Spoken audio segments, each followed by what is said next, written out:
प्यारे दोस्तों, आज हम आपको एक ऐसे अजीब जनाजे के बारे में बताने वाले हैं जिसके बारे में जानकर आप हैरान हो जाओगे। लेकिन आगे बढ़ने से पहले अगर आपने इस वीडियो को लाइक नहीं किया है तो इसे लाइक ज़रूर करें और वीडियो को आखिर तक देखें। दोस्तों, एक भाई कहते हैं कि एक बार मैं एक मज़ार पर गया और सलाम करने के लिए हाजिर हुआ। फातिहा पढ़ने के बाद जब मैं वापस आने लगा तो एक आदमी के ऊपर मेरी नज़र पड़ी जो दुआ मांग रहा था। उस आदमी का जिस्म बहुत कमज़ोर और चेहरे पर मायूसी थी। इस तरह मेरे चौंकने की एक वजह यह भी थी कि उस आदमी की गर्दन में पानी का एक डोल लटका हुआ था और उसने दोनों हाथों को डोल में डुबा रखा था, यानी उसके दोनों हाथ डोल के अंदर थे। मैं उसका इंतज़ार करने लगा। जब उस आदमी ने दुआ ख़त्म की तो मैंने उसे सलाम किया। उसने मेरे सलाम का जवाब दिया और मुझे देखने लगा। उसके होंठों पर फीकी सी मुस्कुराहट आई और तुरंत ही वो मुस्कुराहट गायब हो गई और फिर वो उदास हो गया।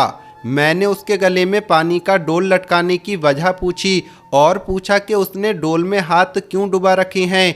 ये सुनकर उसने एक आह भरी और अपनी बात को सुनाना शुरू कर दिया कि मेरी एक छोटी सी परचून की दुकान है। एक बार एक भिखारी ने मुझसे भीख मांगी तो मैंने एक सिक्का निकालकर उसकी हथेली पर रख दिया और वो दुआएं देता हुआ चला गया। फिर वो दूसरे दिन भी आया और इसी तरह से सिक्का लेकर चला गया। अब वो भिखारी रोज़ रोज़ आने लगा और मैं भी उसे कुछ ना कुछ देने लगा। कभी कभी वो मेरी दुकान पर कुछ देर बैठ जाता और अपने दुख भरे अफसाने मुझे सुनाता था। उसकी दास्ताने गम सुनकर मुझे उस पर बड़ा तरस आया और इस तरह मुझे उससे काफ़ी हमदर्दी हो गई और हमारे दरमियान ठीक ठाक याराना कायम हो गया। दिन गुजरते गए। एक मर्तबा वो भिखारी कई दिनों तक मुझसे मिलने नहीं आया तो मुझे उसकी फ़िक्र होने लगी और मैं सोचने लगा कि हो ना हो वो बेचारा बीमार पड़ गया होगा, वरना इतने नागे तो उसने आज तक नहीं किए। मैंने उस भिखारी का घर तो नहीं देखा था, मगर इतना मालूम था कि शहर से बाहर एक वीराने में एक झोपड़ी में वो रहता है। मैं उसे तलाश करते हुए शहर से बाहर वीराने में उसकी झोपड़ी के पास पहुंच गया। अंदर जाकर देखा तो हर तरफ पुराने चीथड़े बिखरे पड़े थे। एक तरफ टूटी हुई चारपाई पर वो भिखारी लेटा हुआ था। वो सख्त बीमार था और लगता था कि अब ठीक ना हो सकेगा। मैं सलाम करके उसकी चारपाई के पास खड़ा हो गया। उसने आंखें खोली और मेरी तरफ देखा तो उसकी आंखों में हल्की सी चमक आ गई। उसने अपने पास बैठने का मुझे इशारा किया और मैं बैठ गया। बड़ी मुश्किल से उसने अपने लब खोले और हल्की सी आवाज़ में बोला, भाई मुझे माफ़ कर दो, मैंने तुमसे बहुत धोखा किया है। मैंने हैरत से कहा, धोखा वो क्या? तो उस भिखारी ने कहा कि मैंने जितने भी दुख दर्द और अफसाने आपको सुनाए हैं वो सब के सब मनगढ़ंत थे। मैं इसी तरह गढ़ी हुई बातें लोगों को सुना सुनाकर भीख मांगता रहा। अब क्योंकि मेरे बचने की बज़ाहिर कोई उम्मीद नज़र नहीं आती, इसलिए तुम्हारे सामने हकीकत बयान कर देता हूँ। मैंने शादी भी की, मेरे बच्चे भी हुए, लेकिन मैं कामचोर हो गया और मुझे भीख मांगने की लत पड़ गई। मेरी बीवी को मेरे इस पेशे से यानी भीख मांगने से सख्त नफरत थी। इसी वजह से हमारे घर में लड़ाई पड़ी रहती थी। देखते ही देखते बच्चे जवान हो गए। मैंने उनको आला दर्जे की तालीम दिलवाई और उनको बड़ी बड़ी नौकरी मिल गई। अब मेरे बच्चे भी मुझ पर गुस्सा होने लगे और उनका कहना था कि मैं भीख मांगना छोड़ दूं, लेकिन मैं आदत से मजबूर था। मुझे दौलत से बेहद प्यार था और बगैर मेहनत के आती हुई दौलत को मैं छोड़ना नहीं चाहता था। आखिरकार इख्तिलाफ बढ़ता गया और मैं अपने बीवी बच्चों से अलग हो गया और शहर से बाहर इस वीराने में आकर रहने लगा। आखिरकार इख्तिलाफ बढ़ता गया और मैं अपने बीवी बच्चों से अलग हो गया और शहर से बाहर इस वीराने में आकर रहने लगा। इतना कहने के बाद उसने चीथड़ों के एक ढेर की तरफ देखा जो झोपड़ी के कोने में रखे हुए थे। उसने वहां इशारा करते हुए कहा, यहाँ से चीथड़े हटाओ, इनके नीचे तुम्हें 4 बोरियां नजर आएंगी, इनमें से एक बोरी का मुंह खोल दो। चुनांचे मैंने ऐसा ही किया। जैसे ही मैंने बोरी का मुंह खोला तो मेरी आंखें फटी की फटी रह गईं, क्योंकि उस बोरी में नोटों की गड्डियां तय बनाकर रखी गई थीं और ये एक अच्छी खासी रकम थी। अब वो भिखारी मुझसे कहने लगा कि चारों बोरियां इसी तरह नोटों से भरी हुई हैं। देखो भाई, मैंने तुम पर एतमाद करके अपना सारा राज तुम्हें बता दिया है। अब तुमको मेरी नसीहत पर अमल करना होगा। तुम अमल करोगे ना? तो मैंने हामी भर ली, यानी हाँ कह दिया। तो वो भिखारी कहने लगा, देखो मैंने इस दौलत से बहुत प्यार किया है, इसके खातिर अपना घर उजाड़ दिया, कभी अच्छा खाया ना उम्दा लिबास पहना, बस इसको देख देख कर खुश होता रहा। और फिर भिखारी ने कहा कि इनमें से चंद नोटों की गड्डियां उठाकर मुझे दे दो ताकि मैं इन्हें थोड़ा प्यार कर लूं। मैंने बोरी में से चंद गड्डियां निकालकर उसकी तरफ बढ़ा दी।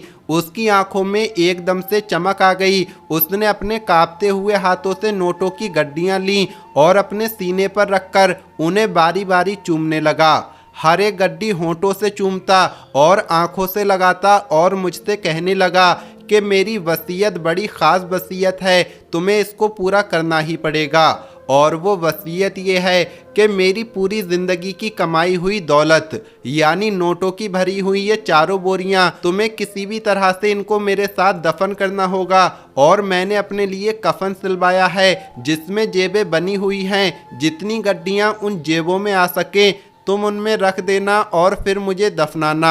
ये अजीब वसीयत सुनकर मैं थोड़ा हैरान हुआ, लेकिन मैंने वादा कर लिया। वो बड़ी हसरत के साथ उन नोटों की गड्डियों को चूम रहा था। अचानक उसके हल्क से एक खौफनाक चीख निकली और उसका इंतकाल हो गया। मैं खौफ के मारे थर थर कांपने लगा। नोटों वाला हाथ चारपाई के एक तरफ लुढ़क गया और नोटों की गड्डियां नीचे गिर गईं। उसकी जान निकल चुकी थी। मैंने जल्दी ही अपने आप पर काबू पा लिया और नीचे गिरे हुए पैसे इकट्ठा करके उस बोरी में वापस डाल दिए। बोरी के मुंह को ऊपर से अच्छी तरह से बंद करके उन चारों बोरियों को छुपा दिया। फिर उसकी वसीयत पर अमल करते हुए वही जेबों वाला कफन पहनाया और कुछ आदमियों के साथ मिलकर उसकी तदफीन की। मैंने किसी तरह से एक बड़ी सी कब्र बनाकर नोटों से भरी हुई बोरियां उसकी कब्र में रख दी। अभी 10 दिन ही गुजरे थे, इतने में मेरे दिल में लालच आ गया और मुझे अपनी नादानी पर रह रहकर अफसोस होने लगा कि मैंने उस भिखारी की वसीयत पर अमल करके इतनी सारी रकम उसके साथ क्यों दफन कर दी। उसके मरने के बाद यकीनन उसके माल ने उसको कोई फ़ायदा नहीं देना था। अगरचे मैं उसका माल ले लेता तो मैं मालदार हो जाता। शैतान मुझे तरह तरह के मशवरे देने लगा कि अब भी क्या हुआ है, वहाँ कब्र में अभी भी दौलत सलामत है। मैंने ये राज अभी तक किसी को नहीं बताया था। इसके बाद मैंने इरादा कर लिया कि चाहे कुछ भी हो जाए मैं वो नोटों की बोरियां ज़रूर हासिल करूंगा। अगली रात मैं कुदाल वगैरह लेकर कब्रिस्तान पहुंच गया। अब मैं उस भिखारी की कब्र के पास खड़ा था। हर तरफ खौफ का सन्नाटा छाया हुआ था। मेरा दिल खौफ की वजह से थर थर काँप रहा था और मुझे बहुत पसीना आ रहा था। आखिरकार मैंने हिम्मत करके उसकी कब्र पर कुदाल चला दी। 2-3 कुदाल चलाने के बाद तकरीबन मेरा डर जाता रहा। थोड़ी देर की मेहनत के बाद मैं उसमें एक मुनासिब सा सुराख करने में कामयाब हो गया। अब मेरे हाथ बढ़ाने की देर थी, लेकिन फिर मेरी हिम्मत जवाब देने लगी। तरह तरह के ख्यालात आने लगे। ज़मीर भी कह रहा था कि लौट चलो, हराम के माल से अपनी आखिरत बर्बाद मत करो। लेकिन मालदार होने के ख्वाब ने एक बार फिर मेरी ढारिस बंधाई कि थोड़ी सी हिम्मत कर लो, मंजिलें हाथ में हैं। दौलत के नशे ने मुझे अंजाम से बिल्कुल गाफिल कर दिया था और मैंने अपने हाथ कब्र के सुराग में दाखिल कर दिए। मैं अभी टटोल ही रहा था कि इतने में मेरे दोनों हाथों में आग लग गई और एकदम कब्र से कुत्ते के भौंकने की आवाज़ आई और मुझे ऐसा लगा कि कुत्ते ने मेरे हाथों पर झपट्टा मारा है। दर्द की वजह से मेरे मुंह से एक ज़ोरदार चीख निकल गई और कब्रिस्तान के सन्नाटे में गुम हो गई। मैंने एकदम अपने हाथ कब्र से बाहर निकाले और वहां से भाग खड़ा हुआ। मेरे दोनों हाथ बुरी तरह से जल चुके थे और मुझे बहुत ज़्यादा जलन हो रही थी। मैंने खूब रो रो कर अल्लाह ताला के हुजूर दुआएं मांगी, मगर मेरे हाथ की ये सख्त जलन नहीं गई।